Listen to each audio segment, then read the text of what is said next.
right, the social media phenomenon Sharknado tore through Twitter and Facebook last week. It's a sci-fi original horror flick about a megastorm that lifts sharks out of the water and onto land where they become killing machines.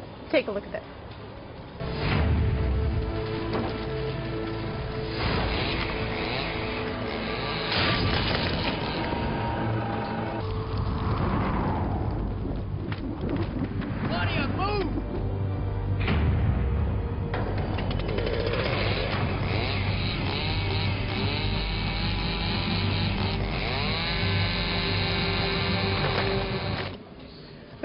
The movie was viewed by 1.4 million people. That's about average for a sci-fi film. But the social media impact here, it was just enormous. 5,000 tweets per minute at its peak.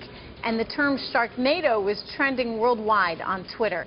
We've got the director, Anthony Ferrante, and the film star, Reid, joining us right now live from L.A. Thanks so much for being on the show today, guys. Let me start with you, Tara. Were you surprised by all the attention your film got and is getting? Yeah, I mean, it's amazing. I mean, you know, it's like a phenomenon. It's crazy. We had no idea it was gonna go this big, and then when it was trending on Twitter for 3 days, it was just like, what is going on?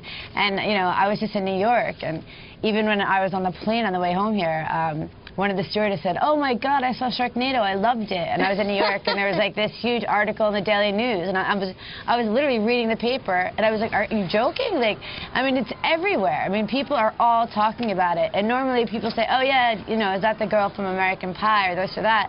And now it's like all of a sudden everyone's going to me, "Oh, you were in Sharknado," and I'm just thinking, what happened? You know? Wow. Well, what did happen? I mean, Anthony, any sense of how this became such a hit in the social media space? Well, I think what happened is we made a movie, because I'm a horror fan, I'm a genre fan. I made a movie for the horror crowd and the genre crowd, because, you know, you wouldn't do that chainsaw scene if you didn't know you were going to try to play to a certain group.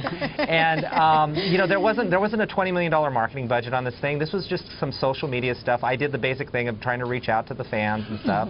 And what happened was, I think because, you know, all the summer big blockbusters and didn't maybe live up to it, people just own this on their own. They weren't being told to sit there and watch this.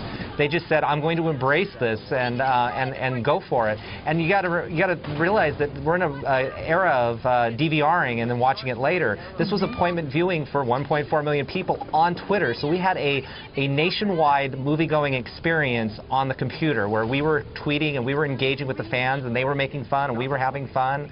That never happens. It's a first. Yeah, you also had a lot of celebrities tweeting about it. Mia Farrow, Seth Meyers, Andy Cohen, all saying how much they loved the film. Mia Farrow writing OMG, OMG, OMG in all caps, Sharknado. Is there any kind of formula that one could use in some way to you know, to replicate this, to do it again? I mean, how do you get that kind of excitement behind a film? I think that, you know, this is kind of like 1 in a billion chances that this kind of happened. And once in a while in your life, you get lucky, and this happens. And we just knew that we were going in to make a fun and funny movie and a good movie and have fun with it. And, you know, I'm just so glad that the people got the humor that we wanted people to get and that they really enjoyed it. So I think it was about us making a film that people are going to enjoy, have fun with it, and do something like such a crazy idea. And, you know, sharks flying in the sky in L.A., like, is a little, you know, come on. And I think people really enjoyed it. You can't replicate this at all. It's something that you can buy in the future and you can organize, but it will change how movies on TV and TV shows are handled in the future, and it can be huge. But you can't do what we did. So what comes next then? I mean, Anthony, you know, look, it's all the rage to do sequels, right? You know, I mean, it's all happening. There's sequels every other month, so why not? Yeah, absolutely. I mean, there's in talks right now. We're talking about doing a sequel.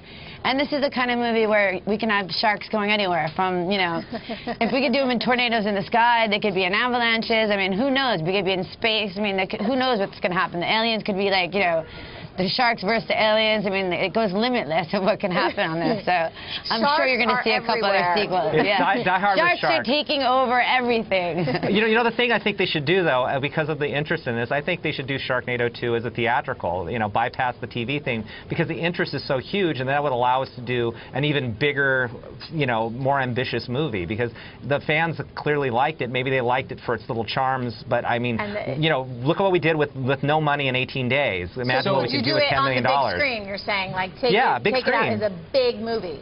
Sure, yes, we could do it. I mean, again, and we won't have to spend $100 million on it because, again, we accomplished an impossible feat. No movie with this kind of schedule and budget can pull off what we pulled off, and it was because the cast and the production company and Sci-Fi, everybody wanted us to try to reach for the sky, and we reached for the sky, and look what happened. Yeah, big time. Hey, what about Broadway, right? Little Shop of Horrors, that was crazy. They did it. Spider-Man, they figured out how to put that on the stage. I don't know, what do you think? Sharknado on Broadway, could you do that? We got the theme song that we wrote for the movie, so that certainly is the first step in the right direction. That's hilarious, by the way. Well, it's scheduled to air again this Thursday. Yes. Do you think you might actually get more of a tune-in factor because of all the attention it's received? You never know, because it's gotten so much social media and so much trending. Then I'm also doing the Today Show in 2 days, and then we're doing The View. We have a bunch of stuff we're doing actually in New York. So I think with all the viewers, or even doing this with you guys right now, I think there's so much more people intrigued. So hopefully the ratings will get more people, more fans. Yeah, I don't like jinxing things, but I would say that there's definitely more of an awareness for it. But the thing is we're already a success, and we're a worldwide success, and we didn't really do much. We just made a crazy movie. How much did it cost you, by the way, Anthony, to make this? The IMDb says it's estimated to be about $1 million. I think it's somewhere between $1 million and $2 million, but I don't know the exact budget. But it was, it was enough to do some major damage with the film. But it's not a lot compared to a studio movie at all. Tara, I know one of the things that you said that I found interesting was that, the studio didn't actually have a ton of input. Network executives were not, sort of shepherding this along the whole way. You actually didn't even see the final cut before it went to air. No, I didn't. I actually, my boyfriend's in this band called Infected Mushroom, and I was on tour with them. And I saw all this press the next day, and I was like, you got to be kidding. What's going on with this movie? People are writing me all over, Twitter, Tara, your movie's trending, Tara. And I was like, what? So we downloaded it actually on the computer, and we watched it, all of him and his band, on the way to the next show.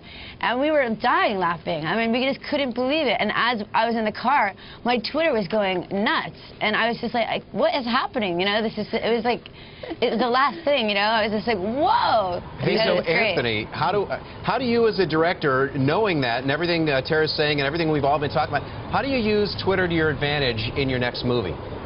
Well, for the last 10 years since my first film, Boo, I've been wanting to utilize what I know about social media.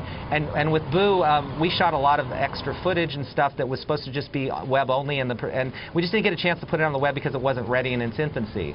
There is a way to utilize this. It's just using it smart. If people know when you're trying to trick them.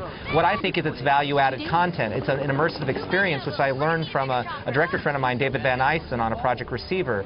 It's not just a movie, it's not just a TV show, it's not just a web series. It's an active, interactive experience where you can put stuff on the web, websites, all the stuff. Lost did that, and I think that's the way to do it. And I also think in Twitter, which one of the things I find fascinating, it's people talk to each other. So, I mean, you could say one thing and then someone responds back. So it's really, I could say something like, what do you guys think of Sharknado? And they could say to me, we loved it, we hated it, we thought it was funny. And then someone else could say to the person, how can you say you hated it when we loved it? I mean, it's really interactive, and I think that's one of the great things about, Twitter and how it really gets the people involved. Well, I think the other thing that was fascinating, though, too, is that people are defending our movie against people that say they hate it, which I've never had that happen on any movie I've ever done. People defending us. Well, I mean, there's also bad, there's good and bad and everything, but it's nice to see that people are saying some nice things as well. Snakes on a Plane, they actually changed the script because of what people said on Twitter. Could you imagine Anthony directing a movie that's based upon what people are telling you on Twitter, and you give them what they want? There you go. We're all ears. We want to make some fun stuff for people, whether it's the next Sharknado or something else down the road. So. Okay, well, we can follow you, right, Tara, at Tara Reid? Yes, you can. All right, we're going to do it.